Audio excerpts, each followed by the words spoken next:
Assalamualaikum warahmatullahi wabarakatuh. Innal hamdalillah nahmaduhu wa nasta'inu wa nastaghfiruh wa na'udzu billahi min syururi anfusina wa min sayyiati a'malina. May yahdihillahu fala mudilla lahu wa may yudlil fala hadiya lahu.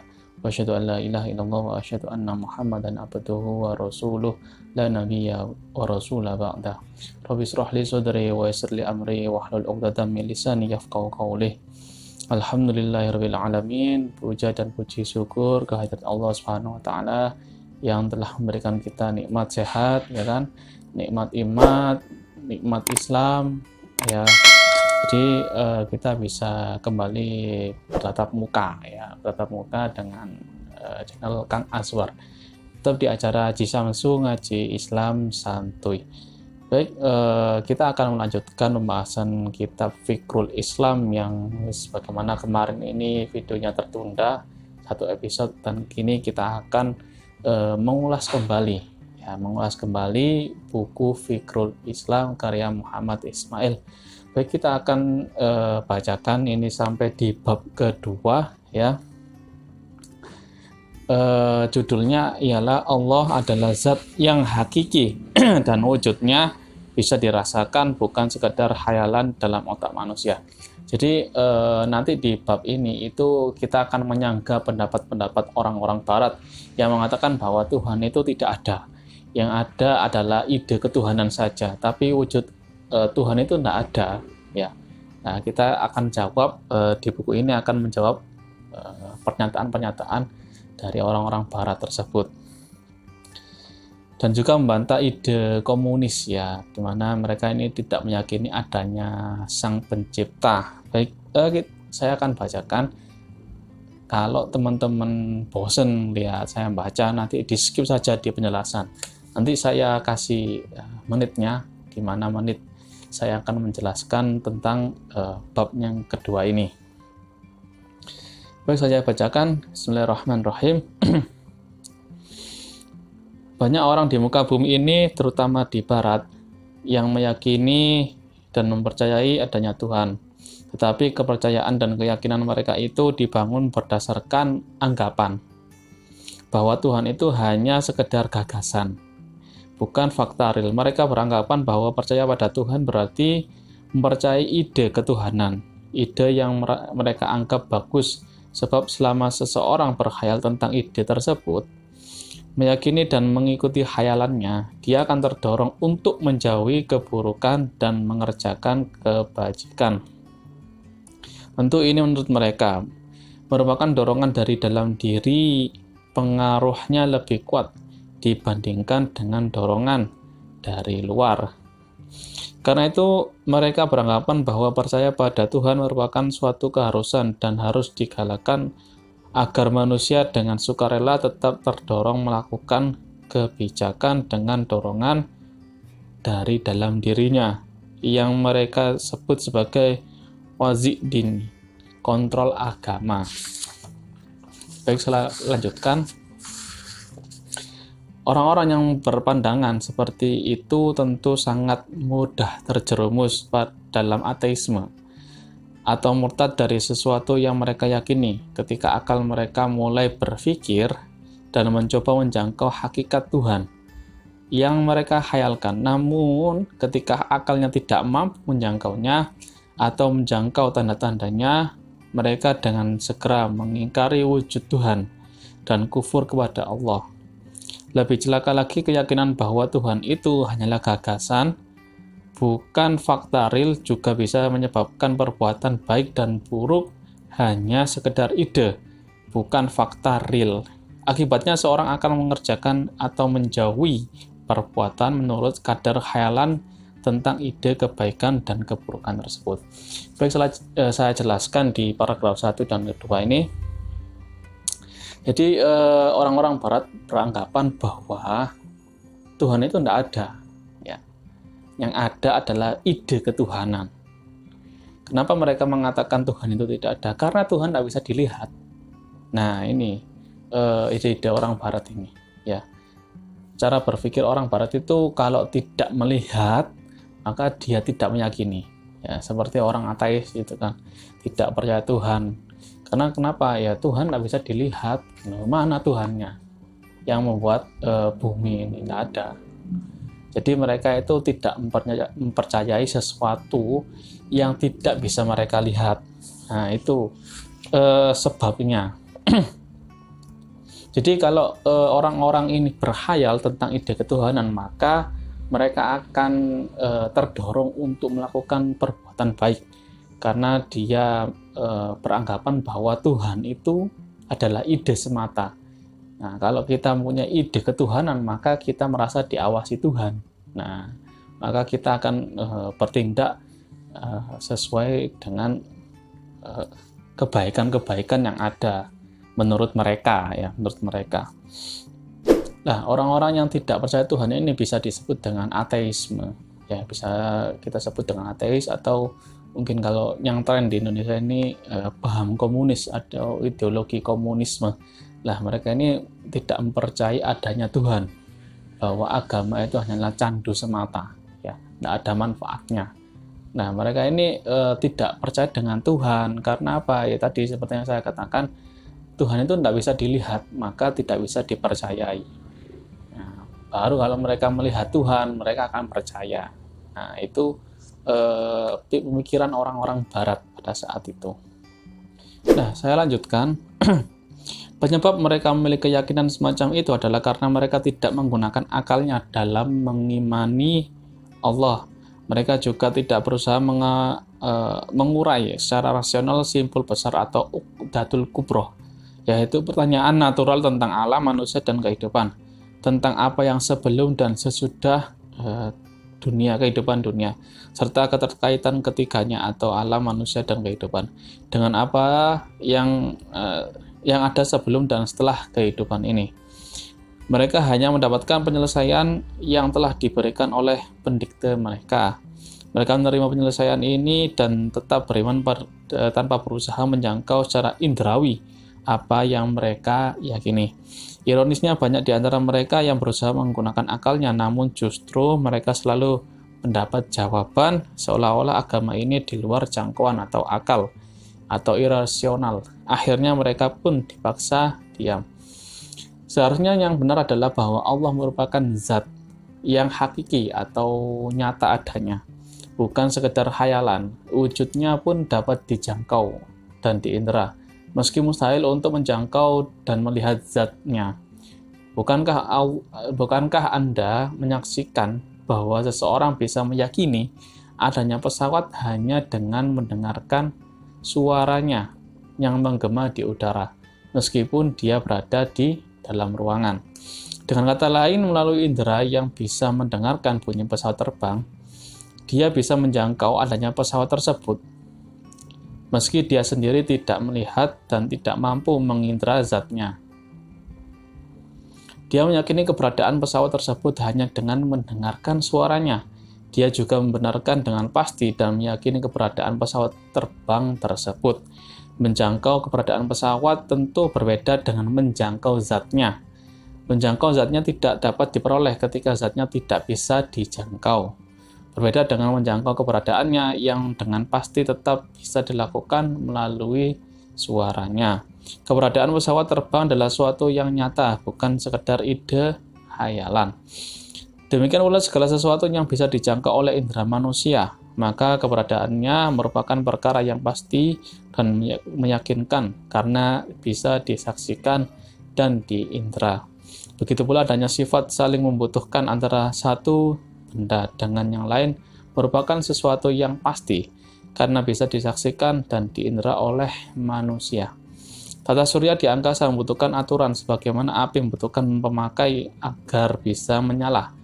Hal yang sama juga berlaku pada segala sesuatu yang dapat diindra. Semuanya pasti membutuhkan pada yang lain. Karenanya segala sesuatu yang membutuhkan pada yang lain tidak mungkin bersifat azali, ya, bersifat azali atau ada dengan sendirinya. Sebab ketika ia bersifat azali, maka ia tidak membutuhkan pada yang lain. Dengan adanya sifat membutuhkan pada yang lain menunjukkan bahwa ia tidak azali. Dengan demikian merupakan sesuatu yang pasti bahwa segala yang dapat dijangkau dan diindra semuanya jelas merupakan makhluk, sebab semuanya tadi tidak bersifat azali. Jadi semuanya tadi merupakan makhluk ciptaan Zat yang Maha Pencipta. Baik, saya jelaskan ya. Jadi gini.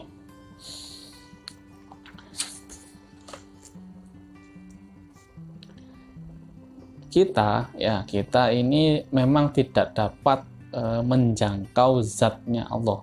Zatnya itu adalah bentuknya, ya, bentuknya gimana, ya.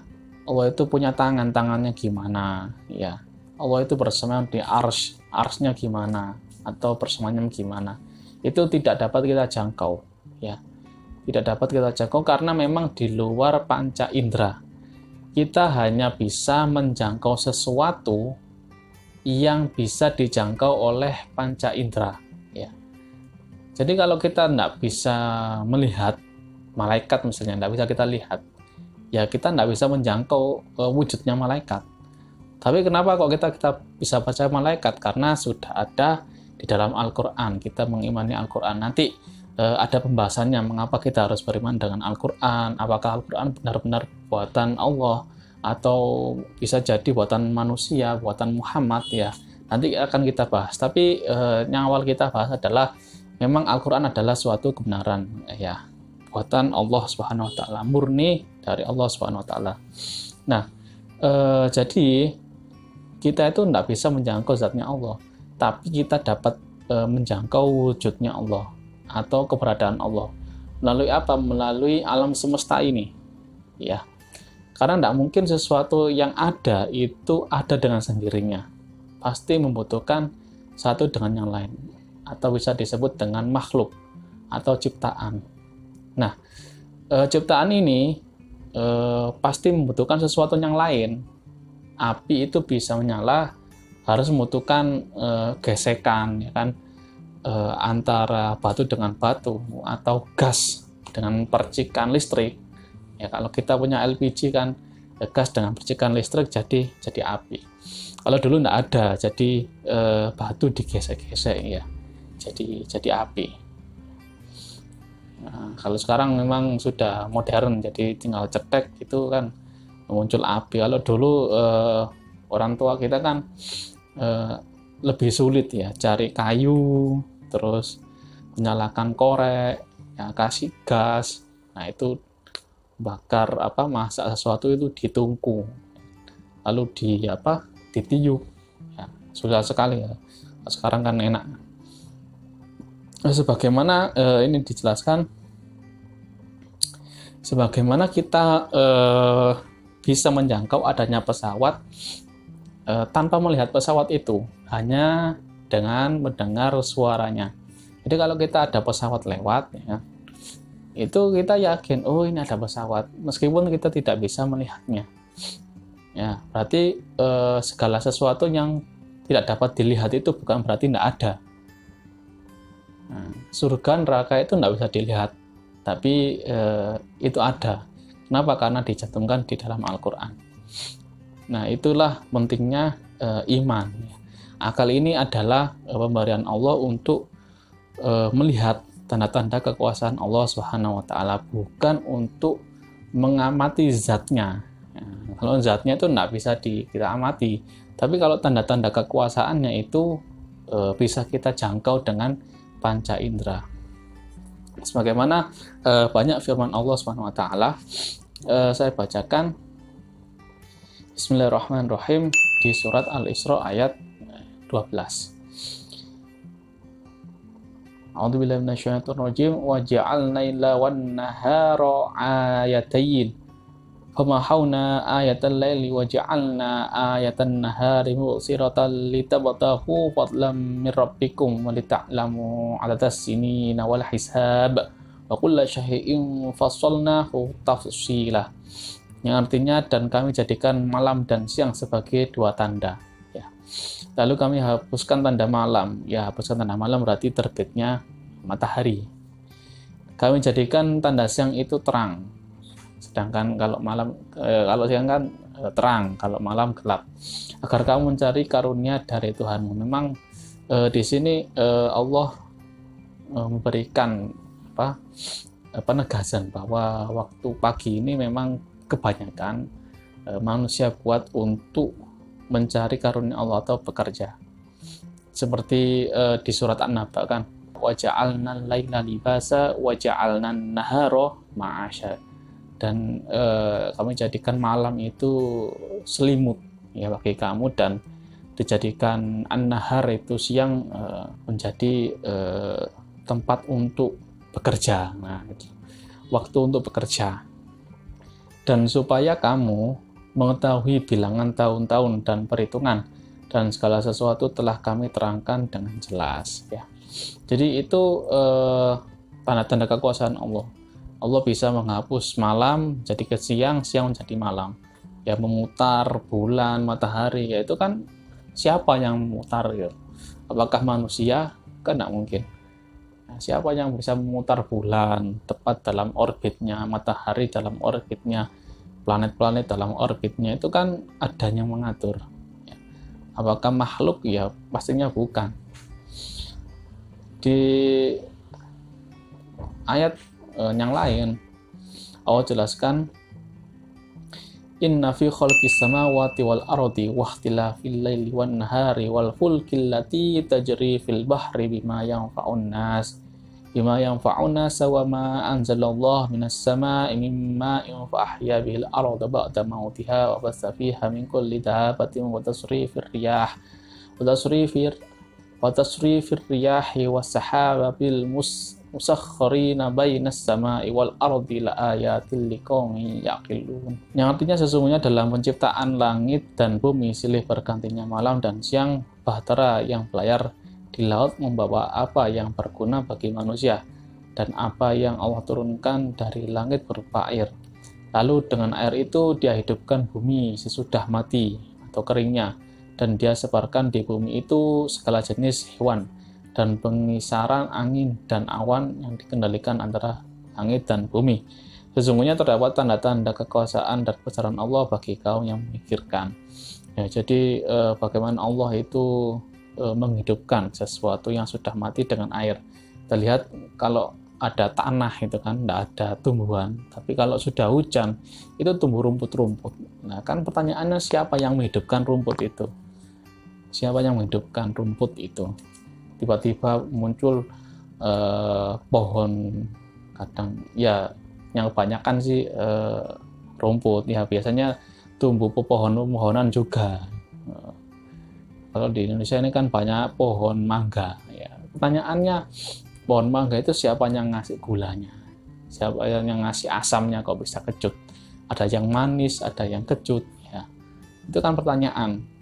Kalau kita berpikir tentang kekuasaan Allah, itu bisa menjangkau. Tapi kalau zatnya tidak bisa. Nah, jadi kita memang disuruh untuk berpikir tentang tanda-tanda kekuasaan Allah Subhanahu wa taala, bukan zatnya.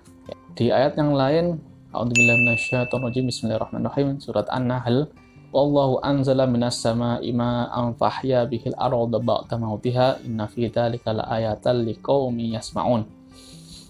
Dan Allah menurunkan dari langit hujan, dan dengan air itu dihidupkannya bumi sesudah matinya. Sesungguhnya pada yang demikian itu benar-benar terdapat tanda-tanda kebesaran Tuhan bagi orang-orang yang mendengarkan atau pelajaran. Ya, jadi masih sama penjelasannya seperti ayat sebelumnya, bahwa dengan air hujan itu Allah menjadikan sesuatu yang mati sebelumnya, tanah tandus itu bisa tumbuh tumbuhan. Nah, maksudnya gitu. Jadi tanpa kita harus naruh biji-bijiannya, itu Allah sudah tumbuhkan tumbuh-tumbuhan di sana. Maksudnya itu. Jadi di sini juga disuruh kita untuk berpikir atau melihat tanda kebesaran Tuhan. Ya memang akal ini bukan sumber hukum atau sumber kebenaran, tapi akal ini Allah jadikan untuk kita pencari kebenaran. Ya, akal itu alat untuk mencari kebenaran, bukan sumber kebenaran. Ya, jadi dari beberapa ayat yang saya sebutkan tadi, bahwa memang jelas kita disuruh untuk berpikir tentang tanda-tanda kekuasaan Allah Subhanahu wa taala. Kita tidak disuruh berpikir tentang zatnya Allah. Ya, kenapa? Karena kita tidak bisa menjangkaunya. Kita tidak bisa menjangkaunya. Jadi kita cukup beriman adanya Allah Subhanahu wa Ta'ala lewat tanda-tanda kekuasaannya. Baik, mungkin sampai di sini dulu pembahasan kita.